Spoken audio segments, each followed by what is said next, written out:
Welcome to Samba Samba. Enjoy the video. You're opening Canva with a specific output in mind. Start on a template or a blank 1920 x 1080 canvas so proportions are fixed. Then enable the Text to Image app from the left toolbar. This connects the generator to your project. Once done, write a concise prompt that includes subject, style, lighting, and color palette, for example.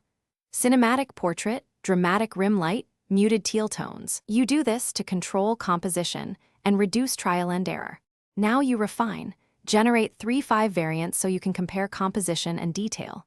Vary one element per prompt, change lens type, lighting, or a color accent to learn what shifts the image. Make use of Canva's creativity or strength slider to decide between faithful renderings and more imaginative outputs. Once you like a result, use masks or layers to integrate the image into your layout. That way you preserve consistency with typography and other assets.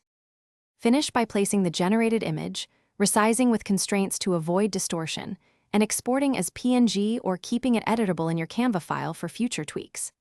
If you spot artifacts or odd limbs, duplicate the element and mask/erase problem areas or regenerate a cropped variant.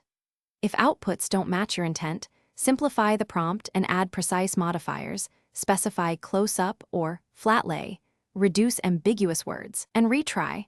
That usually resolves most inconsistency issues. Thanks for watching. Consider subscribing if we helped you.